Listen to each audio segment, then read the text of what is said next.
Assalamualaikum warahmatullahi wabarakatuh. Bismillahirrahmanirrahim. Allahumma sholli wa sallim ala sayyidina Muhammadin wa ala alihi washabbihi asma'in nama ba'du. Sedanten ingkang kula hormati wabil khusus teman bapak kula Kiai Haji Agus Ali Masyuri. Beberapa kiai yang tanpa ngurangi rasa hormat, saya hormati semua. Ini ada beberapa Gus. Ini saya ngaji insyaallah seperempat jam. Seperempat jam nanti yang menghisap Gus Kausar berapa Gus? 10 menit. 10 menit. Begini, sebetulnya saya membela semua umat Islam itu ahlul jannah. Karena saya ini ibarat marketing. Kalau orang Kristiani itu kan setiap orang mati sudah tenang bersama Bapak di surga. Jadi kampanye itu menarik sekali. Sementara kita sudah kiai, sudah imam masjid, sudah ulama, masih saja dikhawatirkan su'ul khotimah. Ini kalau kampanye ini tidak imbang, ini nanti saya takut kalah. Makanya saya bilang pokoknya semua orang mukmin itu ahlul jannah.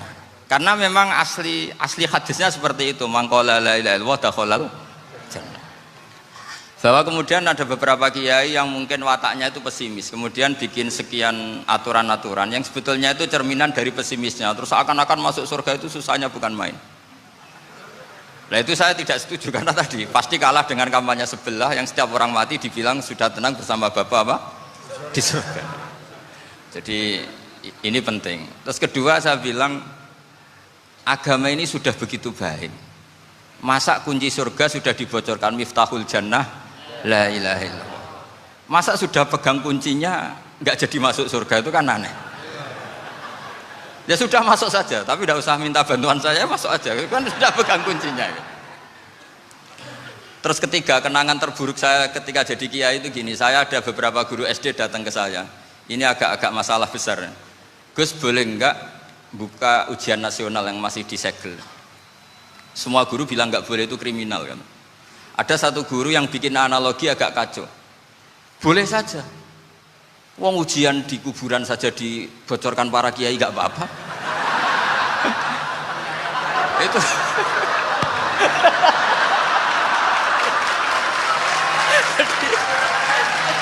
tapi ini kriminal ya. Perhatian kepada kiai, nggak boleh memukul pemateri.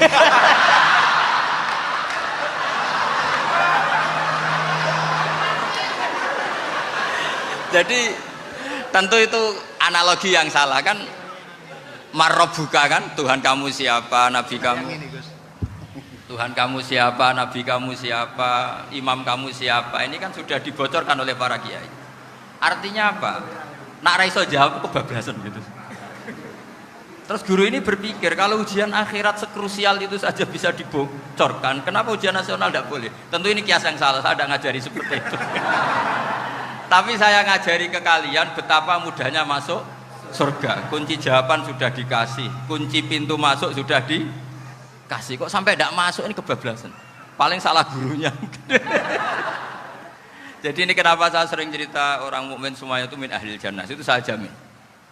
Sama tidak usah takut su'ul khotimah, tidak usah takut berlebihan seperti itu. Karena setahu saya, setidaknya saya mewakili ulama zaman ini. Rata-rata guru kita ini bermadhab Syadzili dalam berkeyakinan berpikir tentang Allah. Di antara ini yang mulai saya ngomong serius, supaya tadi kan guyonannya sudah diambil Gus Reza sama Gus Kausar. Saya tahu kenapa mereka guyon. Kalau ngomong serius takut kalah sama saya.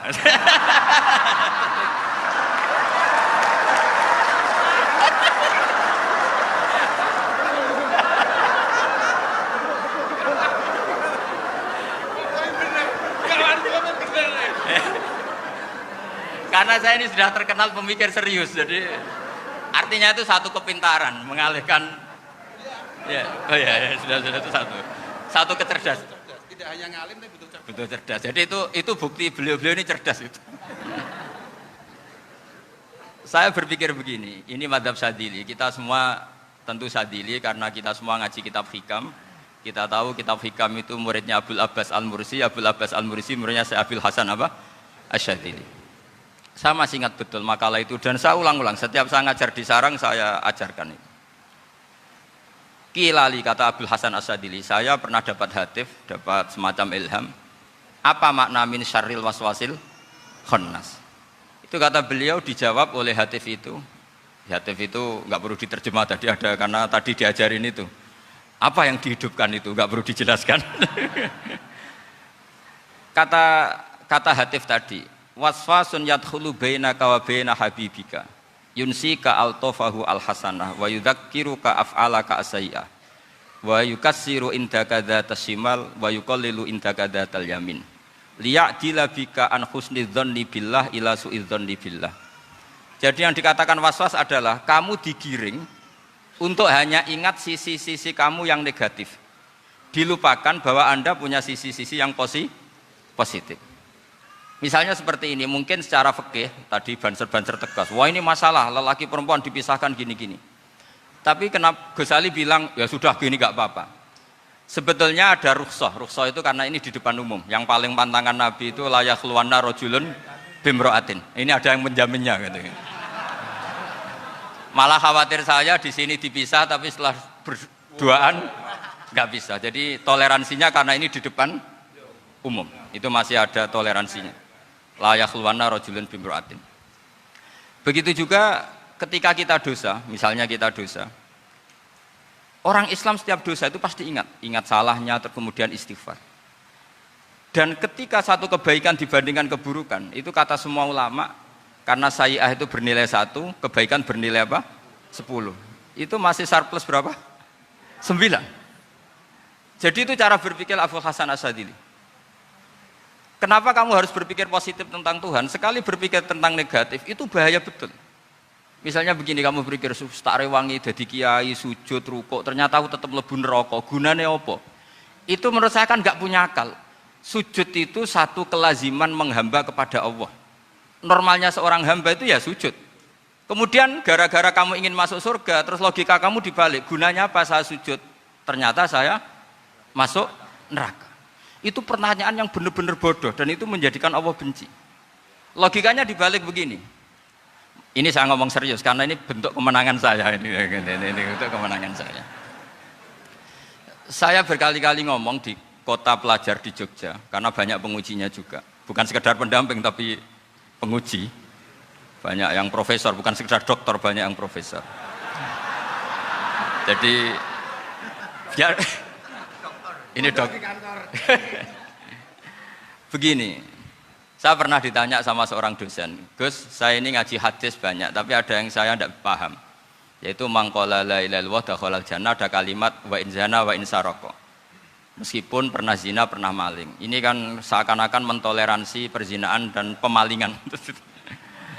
Terus saya bilang, oh makna hadis itu seperti ini. Jadi kebenaran absolut, kebenaran yang mutlak itu tidak akan terganggu oleh status perilaku seseorang. Saya berkali-kali memberi contoh. Orang yang ditangkap KPK akan bilang 1 tambah 1 2. KPK-nya juga bilang 2. Rivalitas dalam politik, Pak Prabowo ya bilang 2, Pak Jokowi juga bilang 2. Orang yang zaniyah, yang lonte pun akan bilang 2. Muftinya juga bilang 2. Ketua MUI-nya juga bilang 2. Artinya gini, kebenaran yang absolut adalah kebenaran yang siapapun akan meyakini seperti itu. Seperti 1 ditambah 1, 2. Kamu punya musuh bilang 2. Kalau ibu-ibu ini punya maru, ya marunya bilang 2 tadi tambah mama. Enggak tahu saya terjemahnya apa tadi. Nah, kebenaran yang absolut itu kebenaran yang siapapun pasti mengakui.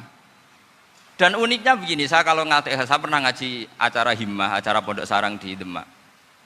Kalau kamu bilang 1 ditambah 1 menjadi 2, untuk mengatakan 2 itu kamu butuh hadiah enggak? Mereka semua jawab enggak. Kita semua enjoy saja mengatakan tembok itu putih. Kenapa? Karena memang putih. Kita mengatakan 1 tambah 1 2 karena memang kita tanpa presentasi dapat hadiah, dapat penghormatan. Kenapa untuk mengatakan Allah itu Tuhan kita butuh surga? Memangnya kalau tidak ada surga Allah tidak jadi Tuhan? Ini problem orang soleh-soleh yang terlalu pesimis. Makanya nanti orang-orang soleh itu masuk surganya berat.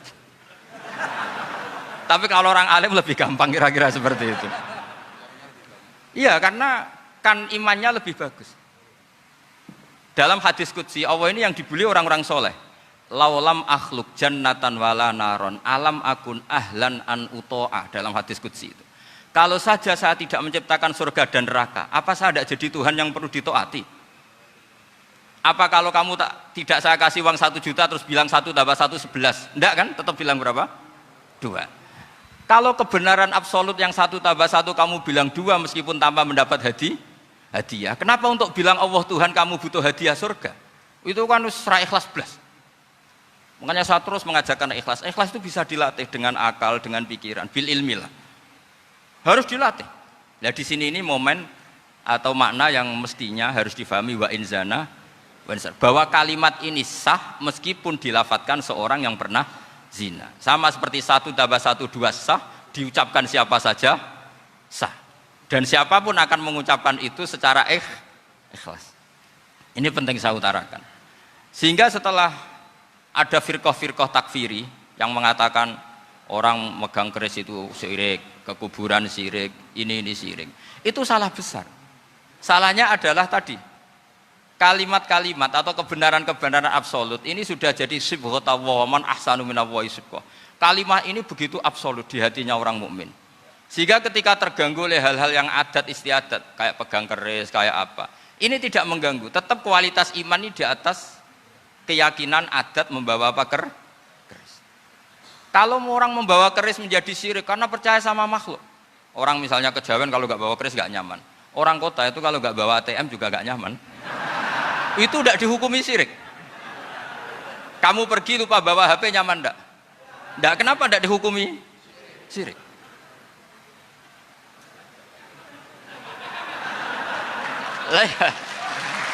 Jadi ini logika-logika. Jadi makanya ini Gus Reza boleh ngeritik saya itu berkali-kali bilang saya termasuk ulama yang mau bikin gerakan cangkem elek.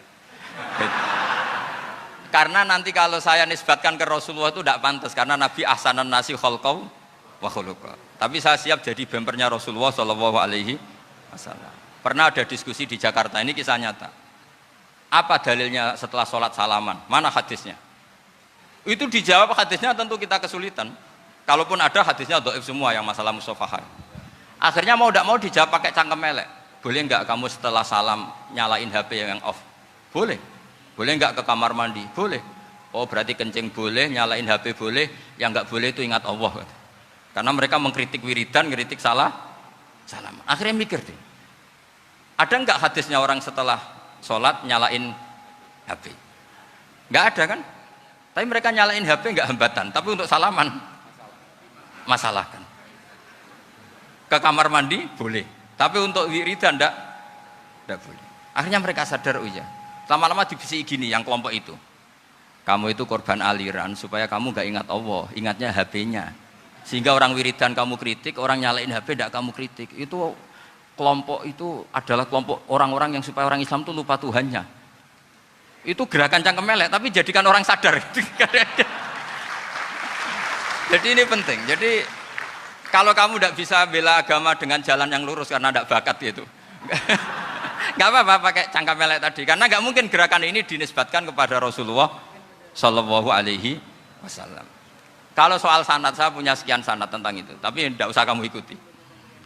Ada orang tanya, ya Pak Kiai kalau setan dibakar di neraka panasan enggak? Ya panasan. Lo kan setan dari api, ngapain harus panasan? Kan materinya sama. Terus Kak Kiai tadi gak kesulitan, dia ngambil pasir, disawur di wajahnya. Wah sakit Kiai, kamu kan dari tanah, kena tanah kok. Jadi itu ada sekian, artinya gini ya, kalau kesulitan jawab pakai baik-baik ya sudah pakai cangkem elek itu aja kan. Nah, tapi tentu kan gerakan ini tidak mungkin dinisbatkan kepada para nabi. Tapi saya pastikan meskipun nggak bisa dinisbatkan kepada para nabi dari segi cangkem elek tadi, tapi secara semangat itu sama. Saya punya sekian contoh. Bener Gus Riza tadi gojok saya sengawur-ngawurnya itu masih punya sanad. Itu pas saya ngawur pun masih punya apa? Sanad. Nabi Ibrahim itu ketika faja'alahum juzatan illa kabirallahum itu si berhala paling besar dikasih kapak. Ketika mereka geger, ini siapa yang berhala kecil? Kata mereka, sami'na fata yadhkuruhum yuqalu lahu Ibrahim. Ya kira-kira Ibrahim lah gitu. Terus setelah Ibrahim didatangkan, siapa yang melakukan ini semua? Ini jawaban Nabi Ibrahim, bal fa'alahu kabiruhum hadza. Ya tanya yang bawa pedal, saya kan tidak bawa kan. Terus kata orang-orang, otak kamu itu di mana? Masa berhala disuruh nanya, kan nggak bisa ngomong. Ibrahim kembalikan, uffil lakum walima ta'buduna min dunillah. Lalu otak kamu di mana? Sudah tahu nggak bisa ngomong kok disembah gitu. Itu ada kata uffin loh. Uffin itu kalau diterjemah kira-kira ya agak-agak jancuk gitu. Kira-kira seperti itu. Ya kira-kira seperti itu. Jadi Sekarang dalilnya jancuk apa Gus?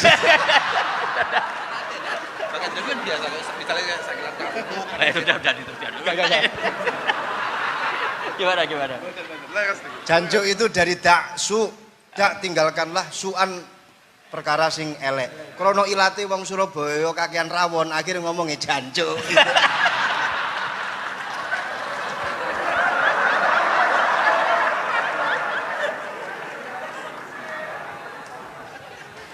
Jadi mulai dulu melawan kebatilan itu harus pakai logika yang vulgar. Karena memang nggak mungkin dengan bahasa-bahasa priayi itu nggak mungkin. Dan ini penting saya utarakan. Nah, kalau nanti nggak mungkin dinisbatkan kepada Rasul karena Nabi adalah ahsanan nasi khalqa wa khuluqa, kita yang ngambil alih saja. Gus Reza, saya, Gus Kaustan ini cara cangkem elek kan pantas. Luas. Selain bakat ya sudah natural. Karena memang itu cara kita menjelaskan kebenaran. Saya ulang lagi, itu cara kita menjelaskan apa? Kebenaran. Mau tidak mau. Saya pernah ditanya sama seseorang, Gus, beberapa nabi itu kan poligami itu bukti hiperseks. Karena yang tanya itu orang nasionalis yang nggak pati senang Islam. Terus tak balik tanya, perempuan itu makhluk lemah enggak? Ya lemah. Kalau nolong lama satu itu gimana? Ya baik. Kenapa nolong dua jadi tidak baik? Harusnya kalau nolong tiga tidak baik. Tapi saya tidak dukung poligami. Ini cerita saya. Setidaknya mereka jadi ingat. Saya itu pernah ditanya agak-agak orang ateis. Dia benci Islam tapi neliti Islam. Pertanyaan kedua, kenapa dalam perang itu seakan-akan Nabi itu perampok? Hartanya orang kafir disita kemudian menjadi ghanimah. Itu kan kayak ngerampok. Terus saya tanya gini, kalau ada penjahat ke rumah kamu kemudian pakai senjata api, setelah kamu ringkus, itu senjata api kamu kembalikan apa kamu sita? Oh ya saya sita, kalau tak kembalikan dipakai ngerampok lagi. Ya sama seperti itu, kalau kekuatan mereka dikembalikan akan dipakai kekuatan mereka lagi. Jadi ya lagi-lagi ini kemenangan orang serius. Karena nanti guyonnya sudah dintekno sama Gus Safa sama Gus Riza. Nah, kenapa saya ngajar begitu rileks, begitu santai? Karena pikiran saya sederhana. Fa innal uqula muttarratun ila qabilil haq. Akal sehat pasti dipaksa menerima apa? Kebenaran. Sehingga kebenaran itu tidak usah kamu ngomongkan secara serius, secara tidak perlu. Kebenaran itu mudah diterima. Saya itu pernah ngaji berkali-kali di Jogja di mana-mana sampai ada buku seorang dokter nulis tesisnya itu bangga lagi menjadi muslim setelah ngaji saya itu. Karena saya menerangkan itu ringan. Orang Islam itu harus mencintai Allah. Ciri utama cinta itu tidak tegang, rileks. Saya bilang begini, kalau kamu pernah 1 tahun digratisi orang rumah, makanan, kamu kira-kira itu mudah nggak mencintai orang yang berjasa sama kamu minjemin rumah dan kasih makan gratis? Mudah kan? Apalagi kita ini mudah mencintai orang yang minjemin mobil 1 tahun, ngasih rumah 1 tahun, apalagi selamanya. Kenapa kita tidak mudah mencintai Allah yang memberi kita bumi, air, oksigen, semuanya kita dikasih Allah? Akhirnya mereka mikir, wong mencintai seseorang yang ngasih dalam durasi 1 tahun saja mudah, apalagi mencintai Allah yang ngasih kita tanpa batas. Itu disebut walladzina amanu asaddu hubbal lillah. Orang mukmin itu mudah sekali mencintai Allah. Caranya dilatih tadi. Kita mudah mencintai orang yang berjasa sama kita. Kenapa tidak mudah mencintai Allah yang tentu jasanya lebih besar? Nah, karena akhir-akhir ini banyak orang yang terlalu nazir, terlalu apa? Kata Nabi kan basyiru wala tunafiru, yasiru wala tu'assiru. Sehingga saya bikin gerakan. Pokoknya semua orang mukmin pasti masuk surga. Nanti soal ada kesalahan-kesalahan kecil yang menjadikan orang su'ul khotimah itu sifatnya kehati-hatian. Jangan menjadi hukum. Hati-hati itu tidak menjadi hukum. Kalau kamu nyupir hati-hati itu bukan berarti pasti kecelakaan. Enggak. Hati-hati itu ya hati-hati saja, tidak menjadi hukum. Ini penting saya utarakan karena kubu sebelah kampanyenya sudah tadi, setiap mati mesti tenang bersama Bapak di surga. Sementara kita mau kampanye, kamu sholat tidak mesti diterima, haji tidak mesti diterima, jadi kiai tidak mesti masuk surga. Coba kalau kita kampanye gitu terus, yang mau jadi muslim itu siapa? Jadi ini sudah tak perhitungkan matang-matang saya milih mazhab seperti itu. Ya ini saya pikir sudah, ini pembandingnya supaya punya waktu. Saya suka sekali. Nah ini yang sesi terakhir ya, sesi terakhir. Saya akan cerita fikih karena Nyun sewu Gus, ada iklan sebentar dari ibu-ibu, pentolan mic kurang dekat ke mulutnya Gus Baha. Sehingga suaranya tidak terdengar sampai ke belakang. Oh, gitu, pentolannya didekatkan Gus ke mulut. Ini kalau ngomong konotasinya itu mesti nyerempet. Sudah apa ya? Sudah ahlinya di situ. Ya malah kayak gitu.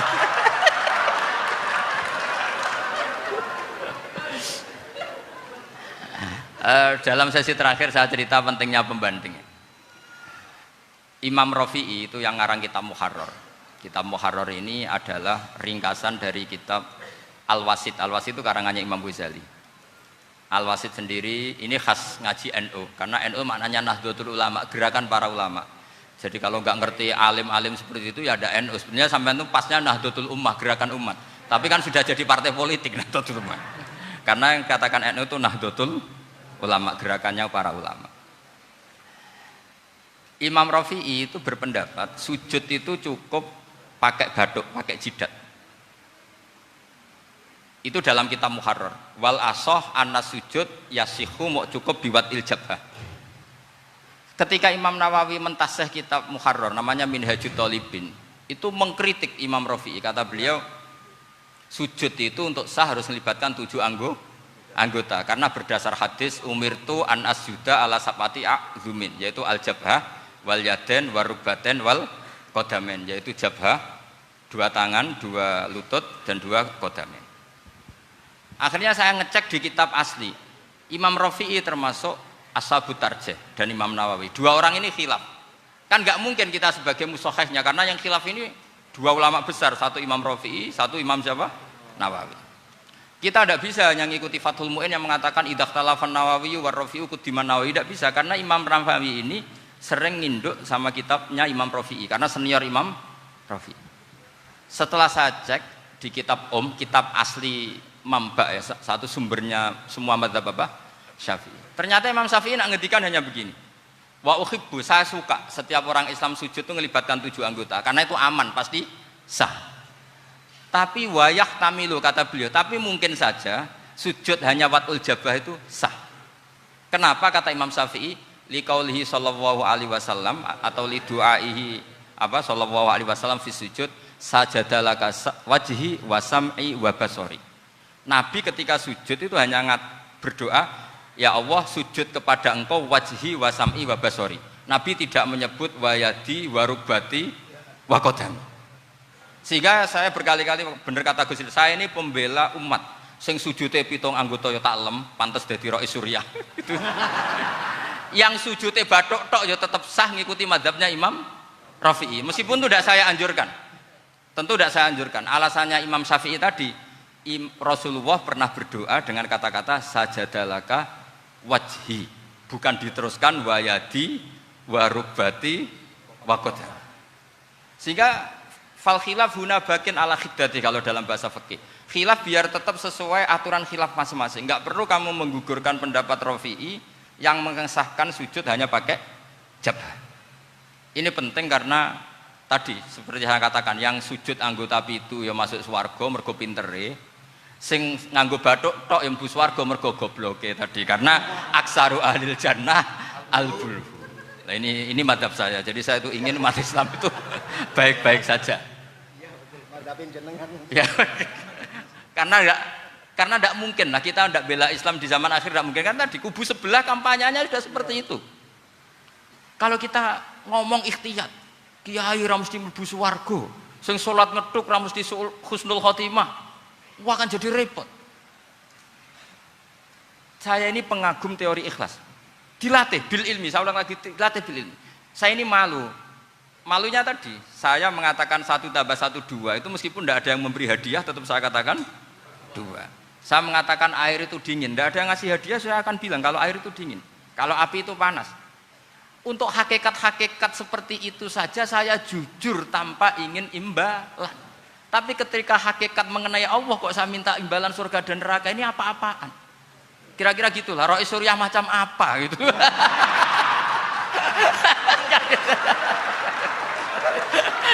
Ya saya kira demikian. Assalamualaikum warahmatullahi wabarakatuh. Waalaikumsalam warahmatullahi wabarakatuh. Alhamdulillah. Baru kali ini ada seminar yang dikritik terus sama pemateri itu pendampingnya. Mestinya pembandingnya. Tapi luar biasa para milenial semuanya, Masya Allah, terlihat wajah-wajah surga di majelis ini. Walaupun toh yang hadir tidak semuanya milenial, ada post milenial juga di sini. Ada yang Gus dan juga ada yang Kiai. Kalau Gus biasanya kan masih bisa tolah-toleh, kalau Kiai harus fokus. Tapi yang paling fleksibel di PWNU Jawa Timur, yang paling enak itu adalah beliau, Kiai Haji Agus Ali Mazhuri. Enaknya pripun? Dadi Kiai ya iso, dadi Gus ya iso. Itu posisinya paling enak di antara pengurus-pengurus yang lain. Tepuk tangan untuk beliau, enggak apa-apa. Langsung saya buka pertanyaan. Yang ditanya 2 orang, jangan pendampingnya. Yang ditanya 2 orang. Kalau enggak Gus Bahak, Gus Kausar. Saya hitung sampai 10, enggak ada pertanyaan, kita tutup dengan doa. 1, 10. Ada yang 2 mawon nggih, pertanyaannya 2. 1, monggo. Yang perempuan, saya ingin yang perempuan, monggo. Sudah 2. Silakan.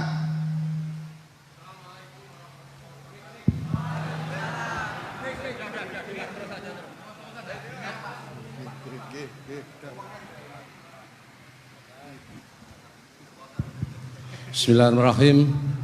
Assalamualaikum warahmatullahi wabarakatuh.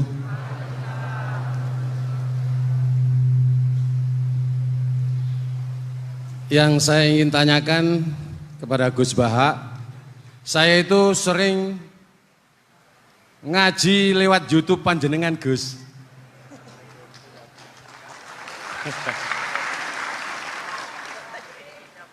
Insya Allah ilmu saya tambah walaupun tidak banyak.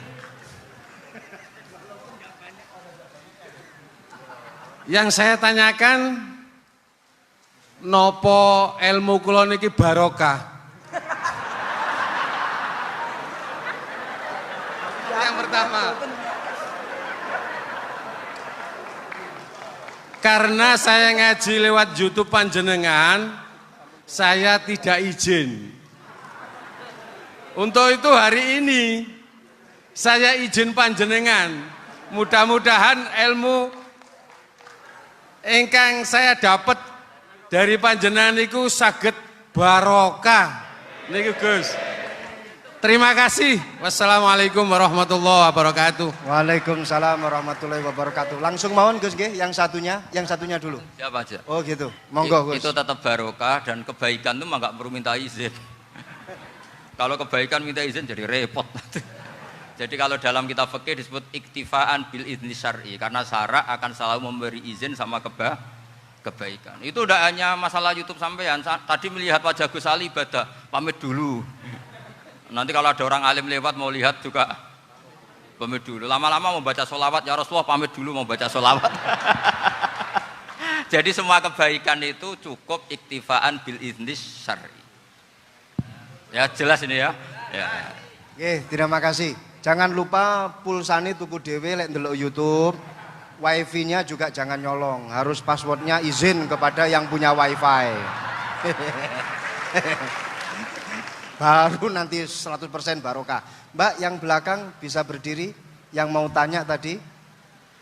Ya, silakan. Bismillahirrahmanirrahim. Assalamualaikum warahmatullahi wabarakatuh.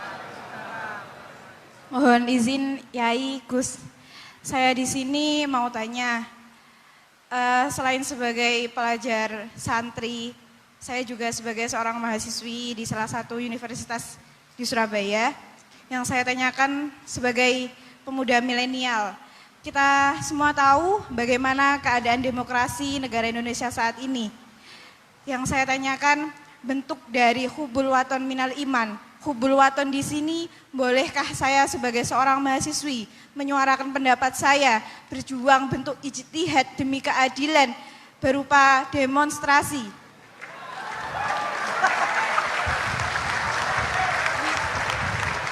Ngapunten. Yang saya tanyakan di sini, bagaimana menurut Gus? Apakah saya melakukan demonstrasi ini sudah baik atau sangat baik atau mungkin perlu dikaji kembali? Terima kasih. Wassalamualaikum warahmatullahi wabarakatuh. Hubungan antara demonstrasi dan hubbul wadon minal iman. Hah? Oh ya, hubbul waton minal iman. Monggo Gus.